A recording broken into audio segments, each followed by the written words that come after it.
walaupun ada di tengah-tengah acara aja. Tapi kita tidak lupa ada film horor baru, Pak. Jangan kira kita lupa. Iya. Ada film horor terbaru Indonesia yang tayang minggu ini, judulnya adalah Qorin.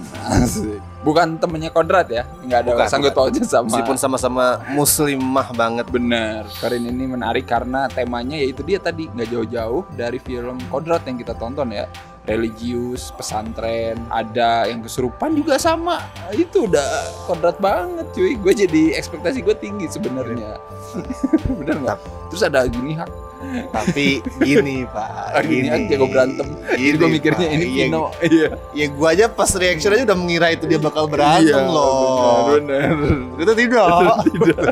Iya. Naskahnya yang ditulis sama the one and only our beloved scriptwriter Laila ya. Itu memang ada niat Pak, berusaha menyentil kekerasan seksual dan pelecehan di pesantren. Benar.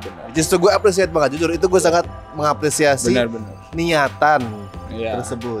Isu itu kan emang harus diangkat ya. Betul. Banyak terjadi cuy. Sangat banyak terjadi. Dari dulu sampai sekarang banyak terjadi. Sayangnya diangkat di film yang begini. Durasinya kan lumayan panjang.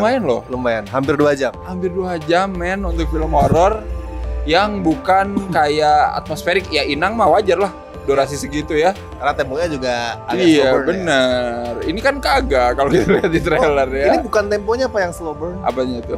Progresi alurnya slow burn gitu. Iya benar, slow burn ya. Atau kadang tidak ada. Simple gitu tentang si anak-anak santri ini yang harus berhadapan dengan Qorinnya sendiri, bener nggak sih? Tapi dia tidak pernah bercerita soal Qorin. Yes. Jadi gue membayangkan, gue tahu Qorin itu apa karena gue itu memang perusahaan Islam ya.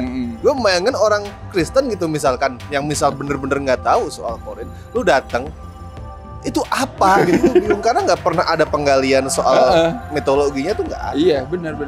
Yang penting ada doppelgangernya aja kelihatan. Dan setahu gue Qorin bukan ya film bebas ya ngasih modif ya. Iya. Tapi maka dari itu kalau bebas mau modifikasi, kasihlah rules yang jelas. Nah ini dia penting sekali di film horor. Rules itu harus ada. Rules itu harus ada, bukan seenak lu sendiri. Iya. Ini tadi Qorin apakah kembaran atau pancaran sisi gelap seseorang, ketakutan seseorang atau apa gitu nggak tahu. Penting double terus ngeri gitu. Dan nggak kembar tapi. Iya sih. Kayaknya beda aja Qorin. Stuntman sangat beda gitu. Kayak tadi pas ada adegan Qorinnya Agnini meluk lu di belakang. Lah, itu siapa anjir? Temennya Agni ini tuh Bang. Ini lebih mengeksplor ya soal tadi ya isu kekerasan seksual. Tapi itu pun jadinya tidak terangkat dengan baik. Gue nggak akan pakai kata explore sih di sini. Oh gitu ya? Iya nggak explore sih, kayak cuman menyentuh, mencuatkan gitu. Mencuatkan. Iya. Kayak dari dulu kan kita ngeritik penulisannya Lele itu kan, jump scare semua gitu ya. Di sini yang melakukan sebaliknya, yaitu dia hapus jump scare-nya. Terus kemudian dia tumpuk di belakang, which is gue sebenarnya appreciate karena dia berusaha bercerita, tapi ceritanya tidak menarik. Tidak menarik asli. Ini gue bukannya membandingkan dua film yang sangat jauh tipenya ya, karena nggak apple to apple. Kemarin kita kan review Like and Share, kekurangannya sedikit di situ adalah Gina tuh terlalu berusaha melempar semua isu. Kan. Tapi at least di situ tuh Gina kan menjahit satu sama lain. Nah di sini tidak. Pokoknya wah ini kepikiran, oke ini pelecehan ini nih gue masukin. Terus kemudian dampaknya apa? Tidak ada.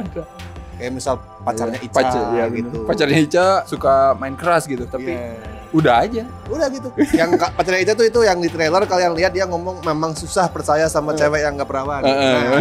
Ya udah dia ada hanya untuk menyampaikan itu. Sebenarnya cukup suka sama kemasan ininya ya, filmnya ya, karena settingnya kan lumayan tuh agak baru tuh, kayak pesantren somehow di mana gitu kayak filmnya Eva Isfansyah ya. Iya.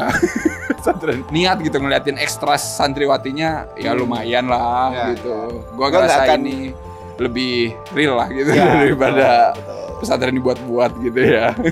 Di awal-awal loh itu berusaha ngangkat fenomena yang biasa terjadi, apa, kesurupan massal gitu. Nah, itu sebenarnya menarik. Iya.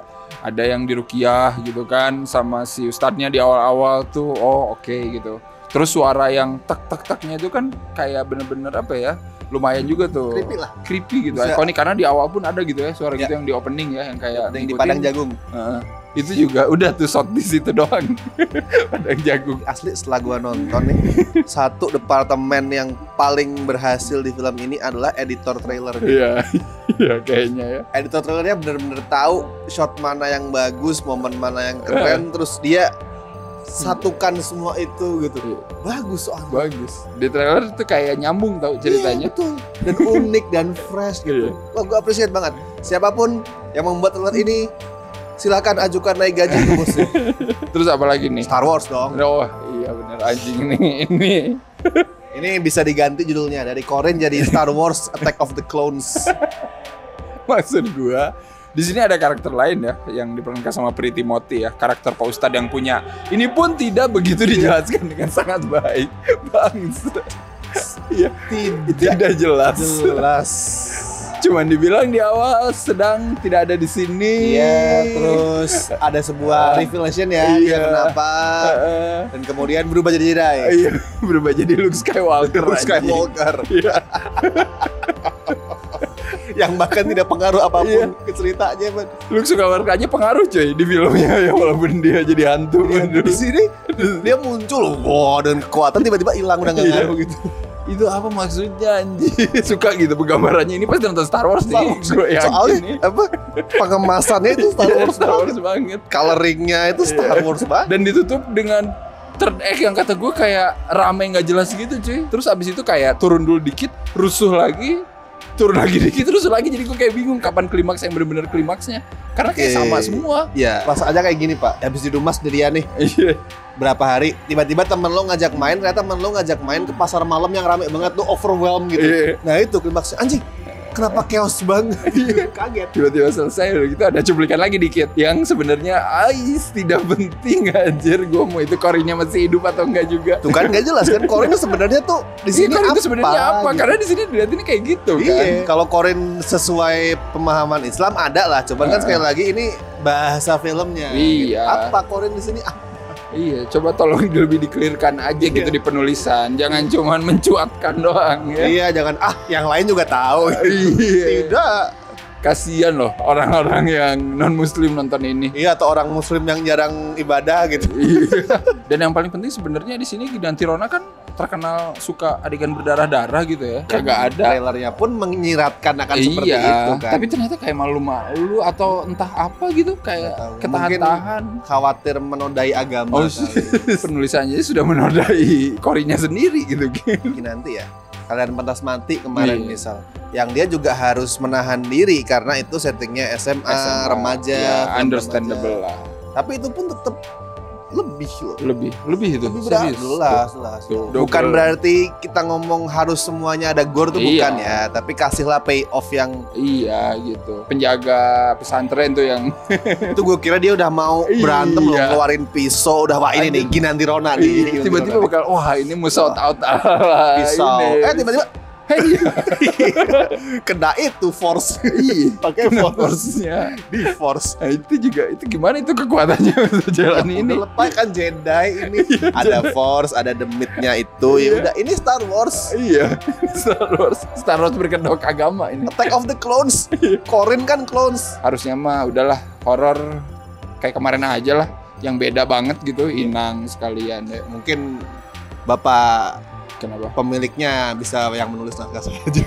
Iya. Atau gitu aja bener sih. Itu lebih simpel sih. Iya kan. Kata siapa penulis naskah itu harus yang box office. Iya. Ada lagi yang ingin disampaikan Pak? Sudahlah ya. Sudahlah ya. Kita pun sudah mulai menjadi Corin nih. Bentar lagi lihat gelap. Udah mulai gelap. Tadi udah mulai mirip-mirip nih. Jadi Corin bentar lagi. Kita kasih rating dulu lah Pak untuk Corin. 4,5 deh. 4,5 ya. Mungkin gua 4 lah ya. Dari 10 ya. Sekali lagi siapa tahu ada yang lupa gitu. Iya. Wah, bagus banget tuh. 4,5. Saya 4 aja lah ya. 1 untuk Putri Ayudhya, 1 untuk setting pesantren. 4 itu 3,5-nya adalah untuk Star Wars. Nah, gua 1 terus aja terakhir untuk Pretty Moti. Dari Luke Skywalker ya. Ya udah cobain lah ya nonton Corin di bioskop, baru tayang minggu ini. 3 terakhir di tahun ini ya. Kan nanti abis ini ada Kanjeng Ratu Iblis. Iya, sama KKN. Iya benar. Silakan lah, dikit lagi guys, tahun 2022. Jangan lewatkan satu pun. Jangan lewatkan satu pun. Biar nanti kita sama-sama menilai rapornya enak ya. Iya, biar nanti kita bisa cerita tentang hari ini. Asik. Ya, film lain dong. Lu bisa curhat soal horor 2022 iya, gitu benar. maksudnya. Komen juga kalau kalian udah nonton ya, terutama kayak gimana filmnya. Subscribe udah jelas, terus dukung bisa di Saweria. Linknya deskripsi atau Super Thanks. Dan ya udah kita mau lanjut lagi nonton film Jav yang lainnya. Ya, untuk apa? Detox. Iya, detox. Untung ini nontonnya filmnya pertama ya. Bener gue pilih jadwalnya nih.